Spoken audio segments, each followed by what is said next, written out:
So hey guys, welcome to Brainwell classes. और ये मेरी पहली वीडियो है इस प्लेटफॉर्म पर और मेरी यही कोशिश है कि क्योंकि अब आपकी बोर्ड एग्जाम्स पास आ रहे हैं, तो मैं चाहती हूँ कि बस मैं किसी ना किसी फॉर्म में आपकी प्रिपरेशन में थोड़ा बहुत कंट्रीब्यूट कर सकूं। साथ ही मैं ये भी बता दूं कि जो भी कोविड-19 की वजह से आपके सिलेबस में जो भी चेंजेस आए हैं, वो चेंजेस मैं हर चैप्टर से पहले आपसे डिस्कस करूंगी, जो भी चेंजेस हुए हैं। साथ ही आपको कोई भी डाउट्स हो, कुछ भी हो, तो then you can definitely ask me in the comment box. ठीक है। So cold war and NAM is the first unit, और इसी यूनिट को ना पहले आपके सिलेबस में कोल्ड वॉर एरा करके नाम दिया हुआ था। ठीक है। अब इसको चेंज करके यहाँ पे कोल्ड वॉर एंड नाम कर दिया गया है। जो ये नाम आपका पहले यहाँ मेंशन था ना इस यूनिट में, पहले यूनिट में, चैलेंजेस टू बाइपोलैरिटी, नाम, quest for new international economic order, ये सब अब यहाँ पे इम्प्लिसिट हो गया है। साथ ही आप देखोगे बाइपोलैरिटी और ये सब तो पहले की तरह मौजूद है। What is missing here is the fact that कि जो एरिनास ऑफ कोल्ड वॉर था ये यहाँ पे नहीं है। But to be on the safer side मैं यही एडवाइस करूंगी आपको कि आप ये टॉपिक भी एक बार अच्छे से पढ़ के चले जाना। ठीक है। Arenas of cold war, that is what were the major events that took place during Cold War. For instance, Berlin crisis, Cuban Missile Crisis, ये सब थोड़ा बहुत आप रीड करके चले जाना। और कोल्ड वॉर नाम तो ऑब्वियसली बहुत ही इंपॉर्टेंट टॉपिक है ही। नाउ जैसे ही आप देखोगे ना आपका वर्ल्ड वॉर 2 खत्म होता है तो आपका कोल्ड वॉर शुरू हो जाता है, यानी immediately after the end of world war 2 आपका कोल्ड वॉर शुरू हो जाता है, यानी 1945 के बाद आपका कोल्ड वॉर शुरू हो जाता है। कोल्ड वॉर क्यों शुरू हुआ था? देखो, वर्ल्ड वॉर 2 को खत्म करने में जो दो इंपॉर्टेंट सुपर पावर्स थी ना, वो थी यूएस एंड यूएसएसआर। इन दोनों का बहुत बड़ा रोल रहा था। और क्योंकि इनका इतना बड़ा रोल था, और जैसे ही वर्ल्ड वॉर 2 खत्म होता है, ब्रिटेन की जो सुप्रीमेसी थी ना वो वहीं खत्म हो जाती है। वो समझ जाता है कि अब हमारे जो इन्फ्लुएंस है ना, अब वो बाकी कंट्रीज पे नहीं रहेगा, क्योंकि उस टाइम पे यूएस ने न्यूक्लियर मिसाइल्स डेवलप कर ली थी। साथ ही यूएसएसआर का एक बहुत बड़ा इंपॉर्टेंट रोल रहा था जर्मनी को रोकने में, और ईस्टर्न यूरोप में जो भी हैवॉक क्रिएट हुआ था उन सबको रोकने में। तो साथ ही आप देखोगे एक डिक्लेरेशन साइन करता है US and Britain that they are not going to seek any territory further. No, ऐसा इसलिए कहते हैं क्योंकि वो नहीं चाहते थे अब किसी सॉर्ट ऑफ कॉलोनाइजेशन हो, किसी भी सॉर्ट का कॉलोनाइजेशन हो। Why did not they wanted this? इसका सबसे पहला रीजन ये था कि यूएस जो था ना वो खुद एक विक्टिम रह चुका था उस चीज का। वो पहले एक ब्रिटेन की कॉलोनी ही तो था। इसीलिए आप देखोगे तो यूएस एक सुपर पावर भी बनता है, क्योंकि वो पहले कॉलोनी था, और कॉलोनी साइलेंटली चुपचाप, जब पूरा वर्ल्ड वॉर में एंगेज था ना, यूएस चुपचाप ये सब चीजें देख रहा था, और वो अपने आप को एक साइलेंट रेवोल्यूशन के थ्रू लेके जा रहा था, जहाँ पे वो बहुत सारे डेवलपमेंट करता है साइंस में, and nuclear technology was one of that. ठीक है। और दूसरा इसका मेजर रीजन ये था कि अब ये लोग समझ गए थे कि बाकी कंट्रीज में ना एक सॉर्ट ऑफ रीअवेकनिंग हो चुकी है, आपके तो कल्चरल अवेकनिंग है, इंटेलेक्चुअल मास अवेकनिंग हो चुकी थी। तो उनको पता था कि अब उनको बहुत रेसिस्टेंस मिलेगा। साथ ही they did not wanted to create any such situation कि कोई थर्ड वर्ल्ड वॉर हो, क्योंकि इसमें आपका बहुत सारा इकोनॉमिक ड्रेन, फाइनेंशियल ड्रेन बहुत ज्यादा होता था, and they were not prepared for it. साथ ही में एक याल्टा कॉन्फ्रेंस होती है, और इस याल्टा कॉन्फ्रेंस में क्या होता है कि जो आपकी लीग ऑफ नेशंस थी उसको हटा के यूनाइटेड नेशंस बना देते हैं। तो ऐसा क्यों होता है? लीग ऑफ नेशंस को रिप्लेस कर दिया जाता है इसलिए because this body proved to be a defunct organization. एक defunct body proof हुई। क्यों? Because it could not either prevent or stop world war. ना ही वो उसको prevent कर पाई, ना ही उसको वो रोक पाई। तो it proved to be a defunct organization. इसलिए यूनाइटेड नेशंस को बनाया गया। और वर्ल्ड वॉर 2 के दौरान मैंने आपको जैसे ही कहा कि जैसे कोल्ड वॉर आपका शुरू होता है ना गाइस, वैसे ही आपका बाइपोलर वर्ल्ड शुरू होता है। इसे बाइपोलर वर्ल्ड क्यों कहते हैं? बाइपोलर वर्ल्ड इसलिए कहते हैं क्योंकि जो वर्ल्ड था वो धीरे धीरे 2 टुकड़ों में बंटना शुरू हो रहा था। ठीक है। एज इन आप कह सकते हो कि जो एक फैक्शन था, एक ब्लॉक था, वो यूएस लीड कर रहा था, और दूसरा जो ब्लॉक था ना वो यूएसएसआर लीड कर रहा था। और राइवलरी क्यों इमर्ज होती है?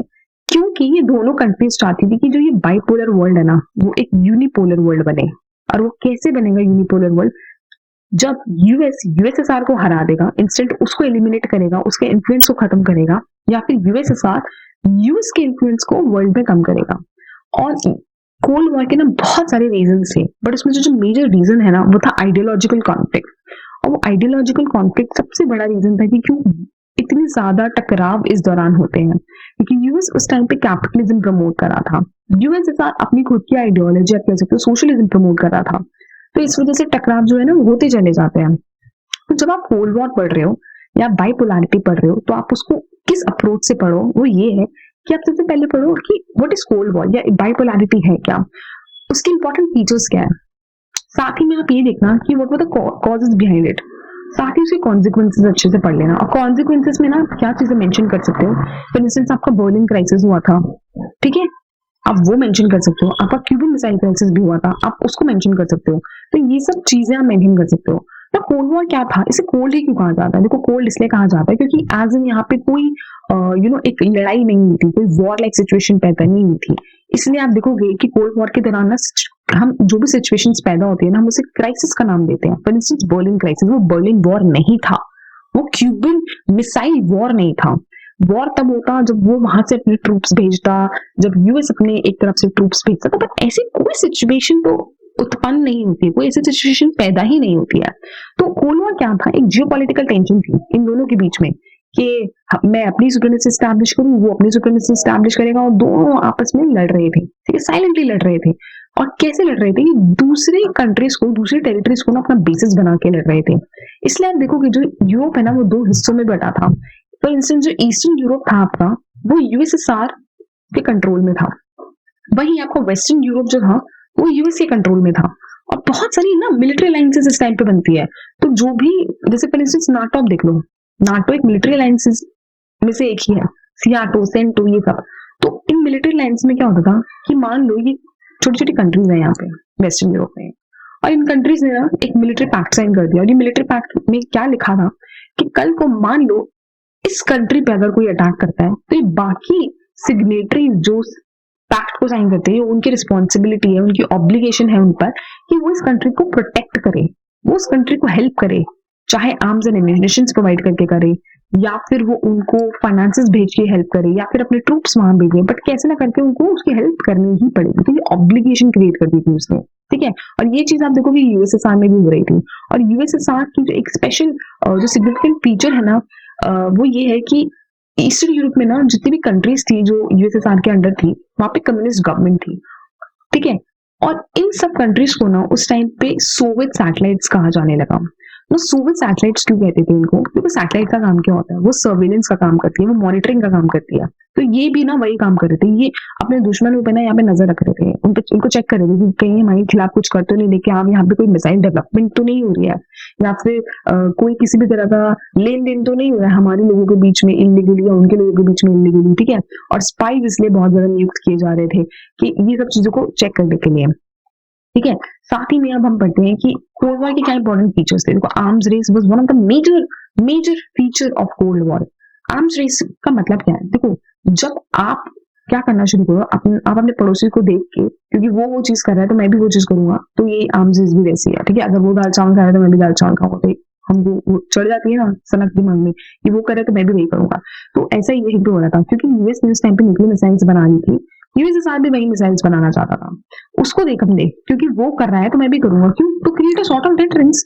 वो एक प्रोटेक्शन क्रिएट करना चाहता था, उसे डर था कि कल को ये यूएस ना अपने न्यूक्लियर मिसाइल से मुझ पे अटैक ना कर दे, तो उस अटैक को रोकने के लिए ये सब चीजें की जा रही थी, ठीक है।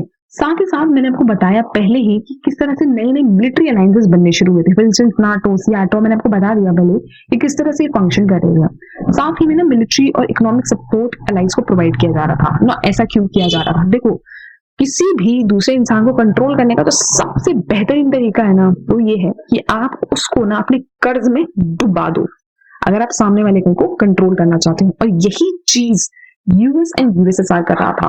देखो अपने रेजिम को एस्टैब्लिश करने के लिए ना, देखो यूएसएसआर ने बहुत लार्ज अमाउंट में ना ईस्टर्न यूरोप में पैसा लगाया था, कैसे, ताकि वो अपनी कम्युनिस्ट रेजिम को वहां एस्टैब्लिश करा सके, क्योंकि जितना ज्यादा उसका बोलबाला वहां होगा ना, वो उतना ही ज्यादा इंटरनल पॉलिटिक्स में वहां इंटरफेयर कर पाएगा और यूएस को चैलेंज करेगा, ठीक है। Now the reasons behind cold war, तो आप देखो कि कम्युनिज्म यूएसएसआर प्रमोट कर रहा था, वहीं यूएस कैपिटलिज्म प्रमोट कर रहा था। तो दोनों में डिस्टिंक्शन मैं आपको बता देती हूँ क्या है, ठीक है। देखो यूएस ना चाहता था, कैपिटलिज्म का मतलब है कि यूएस चाहता था कि ना ज्यादा से ज्यादा इकोनॉमिक ग्रोथ हो, ठीक है। वो इकोनॉमिक ग्रोथ, प्रॉफिट मैक्सिमाइजेशन, वो इन सब की बात कर रहा था। जबकि कम्युनिज्म क्या कहता है, वो एक social welfare social welfare state establish करने की कोशिश करता है कि लोगों को ना उनकी बेसिक मिनिमम जो नीड्स है ना वो फुलफिल कराओ। फॉर इंस्टेंस आप उन्हें क्या दो, फूड, क्लोथिंग और क्या दो, शेल्टर, रोटी कपड़ा मकान। तो यही उसका ऑब्जेक्टिव था। जबकि कैपिटलिज्म कहता था कि आओ लोगों, खुद आओ तुम और अपनी जो ना जो भी आपको बिजनेस सेटअप करना है ना वो करो। तो उसने एक सॉर्ट ऑफ फ्रीडम दी थी कि आप जो है ना खुद अपना बिजनेस एस्टैब्लिश करो और आपको जो करना है वो करो। पर यहाँ पे ऐसा कुछ भी नहीं था। यहाँ पे जो भी मेजर इंडस्ट्रीज थी ना, चाहे वो नेचुरल गैस हो, ऑयल हो, या फिर आप कह सकती हो एग्रीकल्चर हो, ये सारी चीजें ना गवर्नमेंट द्वारा कंट्रोल की जा रही थी। कैसे कंट्रोल करा जा रहा था, देखो मैं आपको बताती हूँ। गवर्नमेंट डिसाइड करेगी कि क्या प्रोड्यूस होगा, उसकी क्वांटिटी क्या होगी और उसका प्राइस क्या होगा। देखो जब आप ये चीजें, जो फ्री मार्केट फोर्सेस है ना, आप उनको कंट्रोल करने लग जाओगे ना, तो एक्चुअली में आप एक बहुत अथॉरिटेटिव गवर्नमेंट हो रहे हो। और इसीलिए यूएसएसआर के रेजिम को टोटलिटेरियन स्टेट या डिक्टेटरशिप भी कहा जाता है, क्योंकि गवर्नमेंट यहाँ सब कुछ चीजें कंट्रोल कर रही थी। जबकि कैपिटलिज्म में, यूएस में क्या हो रहा था, वहां पे फ्री मार्केट फोर्स ऑपरेट कर रही थी। And this is what people actually wanted. इसलिए आप देखोगे कि धीरे धीरे ना यूएसएसआर का जो रिजीम है बहुत सारी कंट्री में फेल होता चला जाता है, क्योंकि वो कैपिटलिज्म जो था ना वो इकोनॉमिक ग्रोथ प्रॉमिस कर रहा था। ठीक है, वो इक्वालिटी की बात नहीं कर रहा था, पर वो ये कह रहा था अगर आप में क्षमता है तो आप आओ, अपना काम खुद स्टैब्लिश करो, आप जो भी प्रॉफिट्स है कमाओ, टैक्स भरो और काम खत्म, इकोनॉमिक ग्रोथ जनरेटेड। ठीक है, और इकोनॉमिक रीजन क्या था, देखो अगर आप मान लो फॉर इंस्टेंस अपनी एक फैक्ट्री बनाना चाहते हो कपड़े की या किसी भी चीज की, तो आपको किसी ना किसी रॉ मटेरियल की तो जरूरत होगी। तो प्रोडक्शन कैरी आउट करने के लिए आपको एक रॉ मटेरियल की जरूरत है। वो रॉ मटेरियल जरूरी नहीं है ना कि आपको अपनी कंट्री में मिल जाए। फॉर इंस्टेंस ऑयल, ऑयल एक ऐसी चीज है जिसके लिए यूएस ना गल्फ कंट्रीज पे डिपेंडेंट था। और वो गल्फ कंट्रीज पे क्योंकि डिपेंडेंट था, उसने क्या करा, उसको ना अपना अलाई बनाया ताकि वो वहां पे कम दाम पर तेल को खरीद सके और अपने प्रोडक्शन प्रोसेस में इसको यूज कर सके। ठीक है, अब जब आपका रॉ मटेरियल बन गया तो अब क्या करोगे, आप अपना प्रोडक्शन प्रोसेस जो है स्टार्ट करोगे। प्रोडक्शन होने के बाद आपको मार्केट की जरूरत है जहां पे आप अपना सामान बेच सको। अब यहाँ पर ना मेरे पास दो ऑप्शन है, या तो मैं उसे अपने डोमेस्टिक मार्केट में बेच दूं या फिर मैं उसको अपनी इंटरनेशनल मार्केट में बेच दूं। तो जब मैं कहीं भी बेचूं, मुझे तो प्रॉफिट से, मुझे तो रेवेन्यू ही जनरेट हो रहा है, तो यहाँ पे मुझे डॉलर्स मिल रहे हैं। अब जब मेरे पास पैसा आ गया तो अब मैं इस पैसे का क्या करूंगी, दो ऑप्शन है, या तो मैं इसे सेव करूं, बैंक में जमा करा दूं, या फिर मैं क्या करूं, उसको वापस से इन्वेस्ट कर दूं। और यही नॉर्मल एक दुकानदार भी करता है। देखो आप जितना ज्यादा दुकानदार की सेल होगी ना, वो उतना ही ज्यादा अपनी दुकान में चीजें या जो भी चीजें ना वो भरना शुरू करता है अपनी दुकान में, क्योंकि उसको पता है कि अब मेरी बिक्री हो रही है तो मैं और भी चीजें अब अपनी दुकान में डालना शुरू करता हूँ, और भी सामान। तो अगर वो कोई चीज बेच रहा है तो वो मान लो कोई और चीजें भी डालना शुरू कर देगा। So this is how the basic economic principle work. ठीक है, इसी तरह से काम हो रहा था। जबकि यूएसएसआर में कोई फ्रीडम नहीं थी। यूएसएसआर कहता था, उसका कम्युनिज्म मॉडल कहता था, वो सेल्फ सफिशिएंसी की बात करता था कि जो भी आपके पास रिसोर्सेज है ना आप वही यूज करो, आप किसी कंट्री पर डिपेंड मत हो। और इसी वजह से ये मॉडल अगेन फेल हो जाता है। क्यों, यहाँ पर आप देखोगे जब बहुत सारी चीजें यूएसएसआर के पास थी ही नहीं तो उसको डिपेंडेंट होना पड़ता था। वो अपने एलाई से डेफिनेटली वो चीजें ले रहा था, बट उसकी जो वहां पे एफिशिएंसी थी ना वो नहीं आ पाई। यहाँ पे क्या हो रहा था, यहाँ पे आपने लोगों को फ्रीडम दे दी तो क्या हुआ, यहाँ पे जो स्टैंडर्ड ऑफ लिविंग है ना लोगों का वो बढ़ने लगा था। स्टैंडर्ड ऑफ लिविंग यहाँ पे बढ़ने लगा था। पर यूएसएसआर में ऐसा कुछ भी नहीं हो रहा था, क्योंकि गवर्नमेंट यहाँ सब कुछ कंट्रोल कर रही थी। फॉर इंस्टेंस आप देखोगे ना, यहाँ पे यूएसएसआर में लार्ज अमाउंट में ना रीडिस्ट्रीब्यूशन कैरी आउट किया जाता है, रीडिस्ट्रीब्यूशन ऑफ लैंड। ठीक है, इसका मैं एक छोटा सा एग्जाम्पल लेके बताती हूँ आपको। मान लो मेरे पास 100 एकड़ की लैंड है, ठीक है, और गवर्नमेंट कहती है कि जो लैंडलेस है ना उसको भी लैंड मिल जाएगी और सबको ना 10-10 एकड़ की लैंड ही रखनी होगी अब से। तो ये गवर्नमेंट ने तो कानून बना दिया। तो जब गवर्नमेंट ने कानून बनाया तो मेरी 100 एकड़ की जमीन जो थी उसमें से 90 एकड़ तो गवर्नमेंट ले लेगी और उसको बाकी जो 9 लोग हैं ना उनमें रीडिस्ट्रीब्यूट कर देगी। तो भले ही गवर्नमेंट यहाँ में एक सॉर्ट ऑफ इक्वालिटी प्रमोट कर रही है, ठीक है, लोगों को काम दे रही है, बट साथ ही साथ वो गवर्नमेंट मेरे साथ भी तो अनजस्ट हो रही है ना। तो इसीलिए लोग, वो जो जिनके खिलाफ ये चीज वर्क कर रही थी ना, वो लोग बहुत ही ज्यादा परेशान थे इस मॉडल से और वो कैपिटलिज्म की तरफ अट्रैक्ट हो रहे थे। इसलिए वो लोग जो थे अपनी खुद की सरकार के अगेंस्ट बाद में खड़े भी हो जाते हैं। And this was one of the major reason why actually USSR disintegrated. साथ ही साथ हम देखो कि टेरिटोरियल एक्सपेंशन था। अब कहने को ना ये टेरिटोरियल एक्सपेंशन है, बट ये एक्चुअली ना कह सकते हो this was a sort of mental colonisation. वो मेंटली लोगों को कंट्रोल करने की कोशिश कर रहे थे दोनों कंट्रीज, कैसे, अपनी आइडियोलॉजी प्रमोट करने के लिए। ठीक है, कि वो अपनी डेमोक्रेसी प्रमोट कर रहा था, वहीं पे वो टोटलिटेरियन स्टेट या डिक्टेटरशिप प्रमोट कर रहा था। ठीक है, और ऑब्वियसली दोनों में से जीत किसकी होती है, डेमोक्रेसी की ही होती है। ठीक है, नाउ एरिनास ऑफ कोल्ड वॉर, जैसे कि मैंने आपको पहले कहा कि ये आपकी जो यूनिट है ना, नई यूनिट में ये टॉपिक मेंशन्ड नहीं है, but to be on the safer side I would say कि आप थोड़ा बहुत ना इसको पढ़ लेना। और मैं भी कोशिश करूंगी कि मैं इसकी एक अलग से वीडियो बना लूं, और क्योंकि मैं ज्यादा इस टॉपिक पर टाइम वेस्ट नहीं करना चाहूंगी, जो बहुत ही ज्यादा अभी ग्रे एरिया है आपकी बोर्ड एग्जाम्स के लिए, ठीक है ना। Non align movement, this is one of the most important topic in your syllabus, और मैं आपको गारंटी के साथ कह सकती हूँ कि यहाँ से क्वेश्चन जरूर आएगा, क्योंकि पिछले 5 सालों में ना लगातार यहाँ से क्वेश्चन आता है। तो इसको जो पढ़ने का जो अप्रोच है ना, मैं आपको वो बता देती हूँ। जब आप नाम को प्रिपेयर करो तो आपको कैसे पढ़ना है, पहले पढ़ो कि व्हाट इज नाम, ठीक है। नाम के इंपॉर्टेंट फीचर्स क्या थे वो देख लेना, ठीक है। और जो भी इंपॉर्टेंट पर्सनालिटीज है ना, ये इनके नाम याद कर लेना अच्छे से, ठीक है। नेहरू जी का नाम कभी बिल्कुल भी मत भूलना, ठीक है। नेक्स्ट इज कि what were the major reasons behind this, क्या क्या रीजन थे कि नाम हुआ। साथ ही साथ इसकी आप कॉन्सिक्वेंस में आप इसकी कॉन्ट्रीब्यूशन पढ़ना कि कॉन्ट्रीब्यूशन क्या थी। बट इससे पहले ना, हाँ, इस कॉन्ट्रीब्यूशन से पहले ना आप इसके ऑब्जेक्टिव्स देख लेना कि क्या क्या ऑब्जेक्टिव्स थे, ठीक है। ये भी अच्छे से पढ़ लेना। तो आप इस अप्रोच से इसको पढ़ो टॉपिक को, और जब आप इस अप्रोच से पढ़ोगे, आप कोई भी क्वेश्चन आएगा एग्जाम में आप इजीली उसे डील कर सकते हो, ठीक है ना। नाउ व्हाट इज नाम? सो नाम इज बेसिकली फॉरेन पॉलिसी, ठीक है। कोल्ड वॉर के दौरान जो वर्ल्ड था ना, वो 2 हिस्सों में बट गया था। मैं आपको पता, बाइपोलर वर्ल्ड बन गया था, एक यूएस था, एक यूएसएसआर था। तो पूरे वर्ल्ड के पास 2 ऑप्शन थे, या तो वो यूएस के पास जाए या फिर वो यूएसएसआर के पास जाए, ठीक है। बट नाम ने क्या किया, एक थर्ड ऑप्शन क्रिएट किया। क्या क्रिएट किया? एक थर्ड ऑप्शन क्रिएट किया, नाम।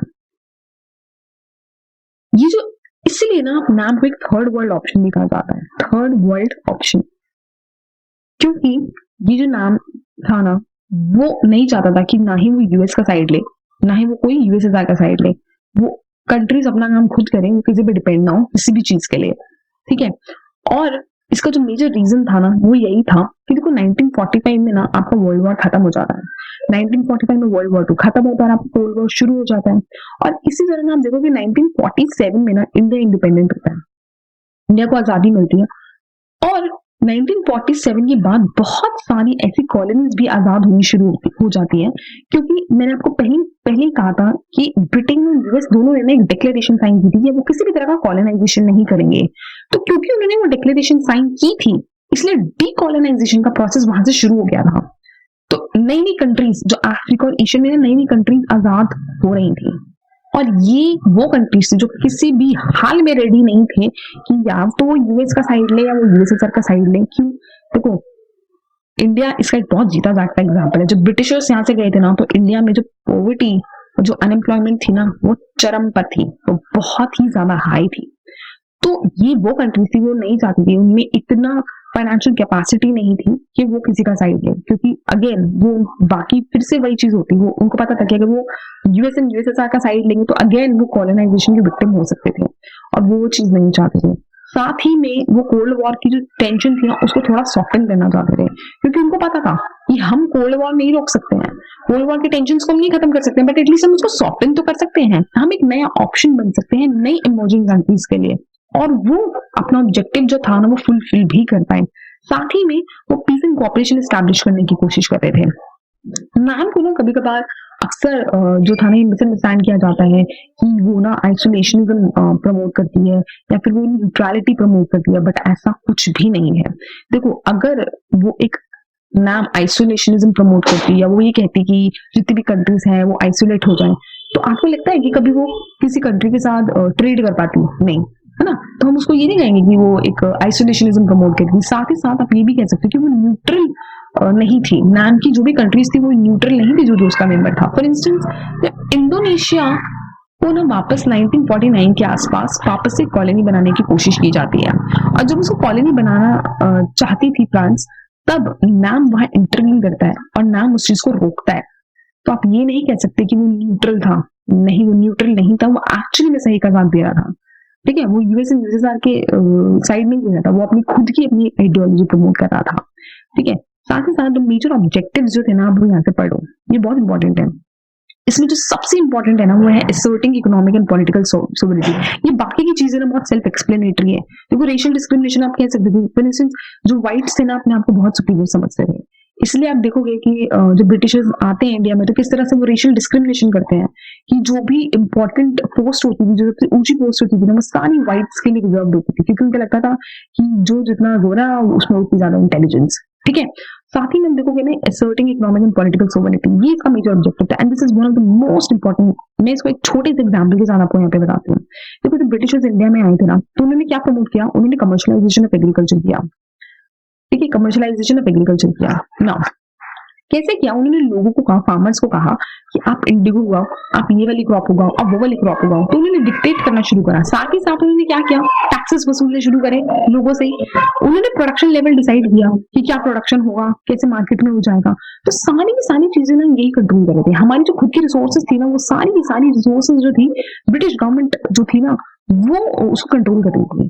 तो क्या हुआ, हमारी खुद की रिसोर्सेज हम खुद ही कंट्रोल नहीं कर पा रहे थे। तो दिस इज वाई मैम ने कहा कि अब क्या होगा, अब इकोनॉमिक सोवरेनिटी एस्टैब्लिश होनी चाहिए कि जो कंट्री है ना, वो खुद डिसाइड करे कि उसके लिए क्या चीज इंपॉर्टेंट है और उसको किस तरह से यूज करना है। सिमिलरली पॉलिटिकल सोवरेनिटी, इसका क्या मतलब है कि लोगों को ये हक मिलना चाहिए कि वो अपनी जो गवर्नमेंट है ना, वो खुद चूज करे। क्योंकि पहले तो ब्रिटिश गवर्नमेंट जब हमको रूल कर रही थी, वो तो बाहर से किसी और कंट्री में बैठ के हमारे लिए रूल्स लॉज बना रही थी। मतलब इससे अजब और गजब बात कोई हो ही नहीं सकती है। तो ये जो चीज थी, नाम की जो कंट्रीज थी ना, वो कहती थी कि अब ऐसा नहीं होगा। जो कंट्री है वो अपनी गवर्नमेंट खुद बनाएगी और जो है लोग उस गवर्नमेंट को इलेक्ट करेंगे। साथ ही में this is again one of the major important question, क्योंकि पहले पूछा जा चुका है कि what was the major contribution अपना। तो ये अगेन बहुत इंपॉर्टेंट टॉपिक है, नाम का पूरा इंपॉर्टेंट है आपके लिए टॉपिक पढ़ना, क्योंकि यहाँ से क्वेश्चन देखो पक्का पक्का आने वाला है। फॉर इंस्टेंस देखो, डिसआर्मामेंट चाहता था, किसी भी डिसआर्मामेंट क्यों चाहता था, क्योंकि जब आप आर्म्स में पैसा लगाना शुरू कर दोगे तो आपका सोशल वेलफेयर आप कभी स्टैब्लिश ही नहीं कर पाते। या तो आप सारा पैसा अपना मिसाइल्स बनाने में लगा दो, या फिर आप लोगों के लिए हेल्थ, एजुकेशन, ये सब चीजें, फैसिलिटीज वो प्रोवाइड करा सको। पर नाम को ज्यादा बेहतर क्या लगता था कि पहले एटलीस्ट हम सोशल वेलफेयर तो करें लोगों का, लोगों को काम धंधा रोजगार कुछ तो दे, गरीबी तो हटाए देश से, या पहले ही मिसाइल्स वगैरह में लगा दे। ठीक है, साथ ही साथ उनको पता था कि कोल्ड वॉर तो हम खत्म कर सकते हैं नहीं, तो एटलीस्ट उसको सॉफ्ट कर दे, टेंशन को कम कर दे, थर्ड ऑप्शन दे दे जो पीस प्रमोट कर रहा हूँ। क्योंकि यूएस एंड यूएस के साथ तो क्या कर रहे थे, सॉर्ट ऑफ वायलेंस ही तो प्रमोट कर रहे थे। कैसे, आर्म्स रेस के थ्रू, पैसा आर्म्स में लग रहा था, लोगों का वेलफेयर जो था वो डिफीट हो रहा था, लोग और गरीबी बढ़ रही थी यूएसएसआर में, और गरीबी इनफैक्ट बढ़ती चली जा रही थी। ठीक है, और ये बहुत इंपॉर्टेंट कॉम्पोनेंट बना आपका किसका, फॉरेन पॉलिसी का। और इसने क्या करा, एक new international economic order establish कराना। इसका क्या मतलब है कि डेवलपिंग कंट्रीज को कहा गया कि जो भी आपकी रिसोर्सेज है ना, वो आपकी है। ठीक है, वो आपकी है, कोई आके जो नहीं छीन सकता, और अगर छीनेगा तो अब नई नई बॉडीज बना दी गई थी। For instance United Nation, World Economic Forum, World Health Organization, बहुत सारी नई बॉडीज बनाई गई। क्यों, ताकि डेवलपिंग कंट्रीज को एक नई रिप्रेजेंटेशन दी जाए यहाँ पे, और डेवलप्ड कंट्रीज इनको डोमिनेट ना कर सके। ठीक है, और इसलिए आप देखोगे कि इसको एक थर्ड वर्ल्ड ऑप्शन भी कहा जाने लगा। Now that's all for today. अगर आपको कोई भी डाउट हो, कुछ भी हो, तो you can definitely ask me in the comment box.